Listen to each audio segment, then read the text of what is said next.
Teachers training college चक 5 BLM Shri Vijayanagar के इस YouTube channel में आपका स्वागत करता हूं।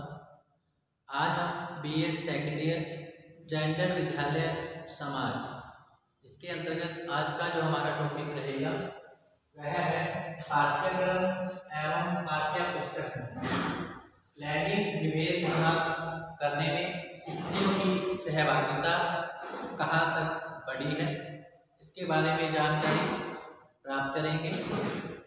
इससे पिछले वीडियो में हमने पाठ्यक्रम एवं पाठ्य पुस्तक में लैंगिक विभेद की अवधारणा के बारे में जानकारी प्राप्त की थी।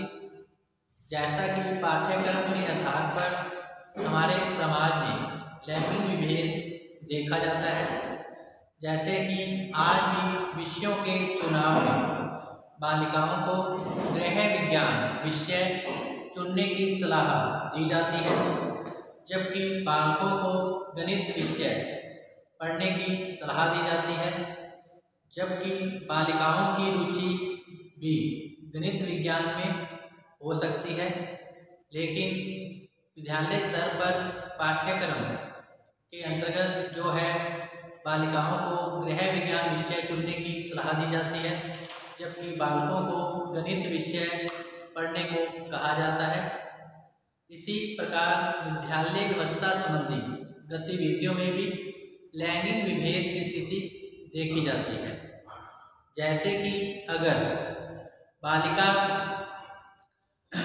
एक बालिका को अगर गृह विज्ञान में रुचि नहीं है तो भी उसे यह विषय पढ़ने की सलाह दी जाती है, जबकि एक बालक अगर गृह विज्ञान विषय पढ़ना चाहता है तो उसे यह कहकर मना कर दिया जाता है कि यह जो विषय वस्तु है बालिकाओं के लिए है, अतः उसे नहीं पढ़ना चाहिए। जबकि हो सकता है कि बालक की रुचि भी गृह विज्ञान विषय में रही हो, लेकिन पाठ्यक्रम व्यवस्था के अंतर्गत गृह विज्ञान विषय को बालिकाओं के लिए ही निर्धारित किया गया है।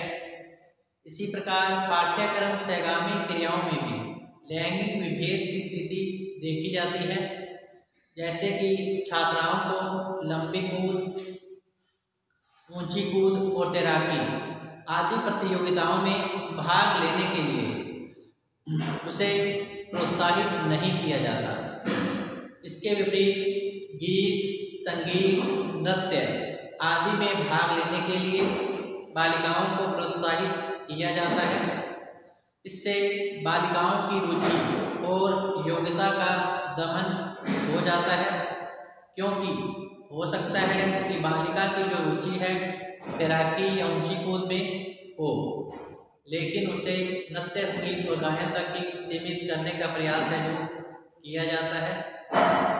इसी आधार पर जिन विद्यालयों में सह शिक्षा का प्रावधान है उसके अंतर्गत भी शैक्षिक भ्रमण के दौरान भी लैंगिक विभेद की स्थिति पाई जाती है। अक्सर अभिभावक छात्रों के साथ अपनी बालिकाओं को भेजना उचित नहीं मानते। अगर अभिभावक अपनी सहमति प्रदान भी कर देते हैं तो विद्यालय स्तर पे जो शिक्षक हैं वह इस कार्यभार को ग्रहण करने में अरुचि दिखाते हैं, क्योंकि सह शिक्षा विद्यालयों में शैक्षिक भ्रमण के दौरान बालक और बालिकाओं दोनों को एक साथ ले जाने में उन्हें कहीं न कहीं परेशानी का सामना करना पड़ता है। अतः जो शिक्षक हैं इस कार्य को अधिकतर टालने का ही प्रयास करते हैं कि बालक और बालिकाओं दोनों को ही एक साथ शैक्षिक भ्रमण में ले जाया जाए। इसी प्रकार खेल कूद संबंधी क्रियाओं में भी लैंगिक विभेद की स्थिति जो है वो भी देखी जाती है।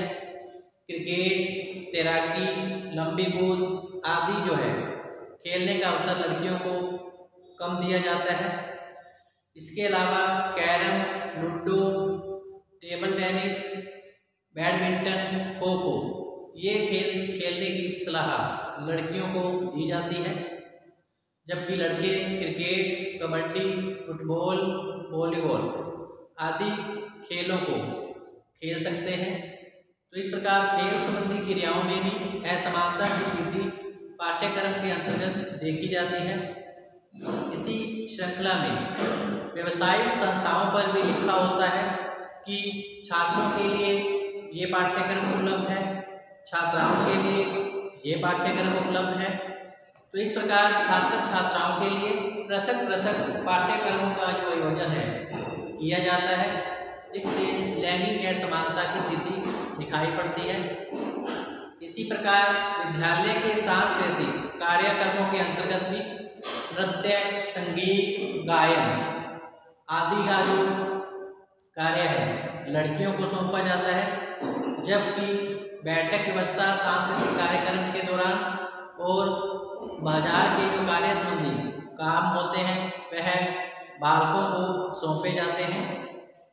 इसी प्रकार व्यावसायिक निर्देशन में भी लैंगिक असमानता की स्थिति पाई जाती है, क्योंकि अगर कोई बालिका है तो अभिभावक या शिक्षक यही सलाह देते हैं कि इसे बैंकर के रूप में कार्य करना चाहिए या फिर शिक्षक के रूप में कार्य करना चाहिए या फिर अधिक से अधिक डॉक्टर तक की बालिकाओं को सीमित कर दिया जाता है, जबकि बालकों के लिए अनेक क्षेत्र हैं जहां वह व्यवसाय कर सकता है, रोजगार कर सकता है।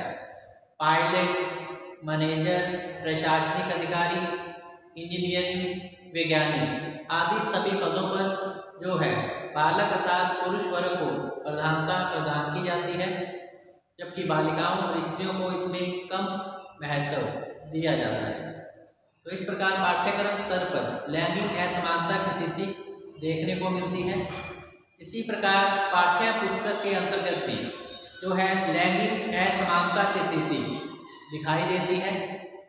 जैसा कि पाठ्य पुस्तक के अंतर्गत जो पाठ्यक्रम सहगामी क्रियाएं हैं उसके अंतर्गत स्त्री को जो है अधिक सहनशील प्रकृति का बताया गया है। जो पुरुष है स्त्रियों की इसी सहनशील प्रकृति का लाभ उठाते हैं और उन्हें दबाकर रखना चाहते हैं और उन्हें घर की चार दीवारी में कैद कर देना चाहते हैं। तो पाठ्य पुस्तक के अंतर्गत स्त्रियों को सहनशील प्रकृति का दिखाया जाता है। दया, करुणा की मूर्ति के रूप में उसे प्रदर्शित किया जाता है और इस प्रकार जो पुरुष है उसकी इसी भावना का लाभ उठाते हैं। इसी श्रृंखला के अंतर्गत जो है अनुशासन संबंधी नियमों में भी जो है भेदभाव की स्थिति देखी जाती है, क्योंकि बालिका विद्यालयों में जो अक्सर अनुशासनहीनता की स्थिति नहीं पाई जाती है। इसके मूल में प्रमुख रूप से इसकी विषय वस्तु को ही माना जाता है, क्योंकि बालिकाएं जो हैं प्राथमिक स्तर से उच्च स्तर तक कहानी, कविता और नाटकों में अपनी अनुशासित छवि को देखती हैं, उसी रूप में कार्य करती हैं, जबकि बालक विद्यालयों में जो है अनुशासनहीनता की स्थिति प्रायः पाई जाती है। जो बालक होते हैं उदंड, शरारती तत्व के होते हैं। इसी प्रकार उद्देश्य संबंधी विभेद भी जो है विषय वस्तु में देखा जाता है। जैसे कि विषय वस्तु में छात्रों के विकास के लिए, जैसे कि विषय वस्तु के अंतर्गत छात्राओं के विकास के लिए गृह विज्ञान, सिलाई, कढ़ाई या बुनाई आदि कार्य उनके लिए प्रस्तुत किया जाता है, जबकि छात्रों के लिए सेना, पुलिस, प्रशासनिक सेवा संबंधी जो विषय वस्तु है वह पाठ्य पुस्तक में प्रस्तुत की जाती है। इसी प्रकार गतिविधियों संबंधी आधारित विभेद की स्थिति भी विषय वस्तु के अंतर्गत देखी जाती है। जैसे कि विज्ञान मेले का आयोजन अगर किया जाना है तो विद्यालय के अंदर के जो कार्य हैं वह बालिकाएं देखती हैं और विद्यालय से बाहर के जो कार्य हैं बालकों के द्वारा ही आयोजित किए जाते हैं और गतिविधियों को संचालित किया जाता है। इसी प्रकार विषय वस्तु से संबंधित निबंध और कहानियों में भी छात्राओं को अत्यधिक उत्तरदायित्व प्रदान किए जाते हैं, जबकि छात्रों को कम उत्तरदायित्व दिए जाते हैं। जैसे कि ये कहानी में दर्शाया जाता है कि राजा हरिश्चंद्र के सभी जो निर्णय हैं इसकी पत्नी को मान्य होते हैं और इस प्रकार स्त्रियों को जो है घर परिवार और बच्चों को संभालना चाहिए और आर्थिक क्रियाओं का जो आयोजन है पुरुष वर्ग के द्वारा किया जाता है। इसी प्रकार सामाजिक मूल्यों में भी विभेद की स्थिति पाई जाती है, जैसे कि विषय वस्तु में बालिकाओं में दया, करुणा, सहयोग आदि मूल्यों को दर्शाया जाता है, वहीं बालकों में साहस, वीरता जैसे गुण प्रदर्शित किए जाते हैं। इसी प्रकार धार्मिक मूल्यों के विकास में भी विषय वस्तु के अंतर्गत विभेद किया गया है, जैसे कि निबंधों एवं कहानियों में यज्ञ हवन का जो कार्य है पुरुष वर्ग को सौंपा गया है। इससे जो पुरुष वर्ग स्वयं को श्रेष्ठ मानता है और स्त्रियों को दबाकर रखना चाहता है। सांस्कृतिक कार्यक्रमों में भी पाठ्य पुस्तक के अंतर्गत विभेद देखा जाता है। स्त्रियों को पाठ्य पुस्तक के अंतर्गत नृत्य करते, ढोलक बजाते हुए दिखाया जाता है, पुरुष वर्ग को नहीं। इसी प्रकार दार्शनिक विद्वानों में भी मतभेद की स्थिति पाई जाती है, जैसे कि जो रूसो था वह स्त्री शिक्षा का विरोधी था। इसी प्रकार मध्यकालीन भारतीय इतिहास में भी महिलाओं की शिक्षा पर रोक लगाई गई है। तो इस प्रकार पाठ्य पुस्तक और पाठ्यक्रम में लैंगिक विभेद की स्थिति पाई जाती है। तो इसी पाठ्य पुस्तक और पाठ्यक्रम में लैंगिक विभेद की स्थिति को समाप्त करने में आज स्त्रियों की सहभागिता काफ़ी बड़ी है। यही आज का हमारा टॉपिक है कि पाठ्यक्रम और पाठ्य पुस्तक में लैंगिक विभेद समाप्त करने में स्त्रियों की सहभागिता, अर्थात विषय वस्तु के उन्मूलन हेतु स्त्रियों की सहभागिता आज कहाँ तक है, आज किस प्रकार से लैंगिक विभेद समाप्त किया जा रहा है। अभिभावकों में आज जागृति उत्पन्न हुई है। आज हर क्षेत्र में स्त्री और पुरुष को एक समान अधिकार मिले हैं। विषयों के चयन में भी आज बालिकाओं को स्वतंत्रता प्राप्त हुई है। व्यवसाय का चयन करने में भी आज बालिकाओं की रुचि और योग्यता को ध्यान में रखा जाता है। इसी प्रकार पाठ्यक्रम सहगामी क्रियाओं में भी आज जो बालिकाएं हैं बालकों के समान खेल कूदों में भाग लेती हैं और अपनी श्रेष्ठता का प्रदर्शन करती है। आज की जो बालिका है वह समाज में पुरुषों के साथ कंधे से कंधे मिलाकर चलने लगी है। आज उसे अपने अधिकारों के प्रति जागृति उत्पन्न हुई है। आज महिला सशक्तिकरण काफ़ी बड़ा है। लैंगिक भेदभाव आज धीरे धीरे समाप्त होने लगा है। आज जो अभिभावक हैं अपने बालकों के समान ही अपनी बालिका की शिक्षा में भी आज वे रुचि लेने लगे हैं। इस प्रकार पाठ्यक्रम और पाठ्य पुस्तक के अंतर्गत लैंगिक भेद समाप्त होने लगा है। आज स्त्रियों की सहभागिता इसमें बड़ी है लैंगिक भेद को समाप्त करने में। इसके अंतर्गत सबसे पहले है समान पाठ्यक्रम की व्यवस्था। समान पाठ्यक्रम की व्यवस्था। तो वर्तमान समय में कक्षा 10 में छात्र छात्राओं को एक समान पाठ्यक्रम उपलब्ध करवाया जाता है। किसी भी छात्र की रुचि और योग्यता का आज निरादर नहीं किया जाता। आज छात्र छात्राओं को रुचि और योग्यता के अनुसार ही विषय प्रदान किए जाते हैं। इसी प्रकार 2 नंबर पर है अभिभावकों में जागृति। आज अभिभावकों में भी जागृति आई है। वे इस बात को समझने लगे हैं कि उन्हें बालकों के समान अपनी बालिकाओं की रुचि और योग्यता को ध्यान में रखना चाहिए और उन्हें आगे बढ़ने के अवसर प्रदान करने चाहिए। यही कारण है कि आज जो अभिभावक हैं अपनी बालिकाओं को निर्देशन एवं परामर्श देते हैं और बालिकाओं को रुचि योग्यता के अनुसार ही विषयों के चयन में स्वतंत्रता प्रदान आज करने लगे हैं। आज लैंगिक विभेद धीरे धीरे शिक्षा के प्रसार के कारण समाप्त होने लगा है। इसी प्रकार 3 नंबर पर है पाठ्यक्रम सहगामी क्रियाओं में परिवर्तन। आज होने लगा है। अब इस प्रकार से समूह निश्चित किए जाते हैं जिनमें छात्र और छात्राएं अपनी रुचि और योग्यता के अनुसार सहगामी क्रियाओं में भाग ले सकें। आज विद्यालय स्तर पर छात्र और छात्राओं की रुचि और योग्यता के अनुसार ही खेलों का आयोजन करवाया जाता है तथा बालिका भी बालकों के समान अपनी रुचि को ध्यान में रखते हुए खेल कूद में भाग लेने लगी है। आज छात्राएं क्रिकेट, फुटबॉल, कबड्डी आदि खेलों को खेलने लगी है। इसके अलावा लंबी कूद, ऊंची कूद, तैराकी में भी आज वह भाग लेने लगी है। इसी प्रकार व्यावसायिक पाठ्यक्रम में भी आज समानता की स्थिति पाई जाती है। आज व्यावसायिक पाठ्यक्रम के अंतर्गत लैंगिक विभेद नहीं किया जाता। आज की जो छात्राएं हैं वह सभी प्रकार के व्यावसायिक पाठ्यक्रम का वे अध्ययन आज वे करने लगी है।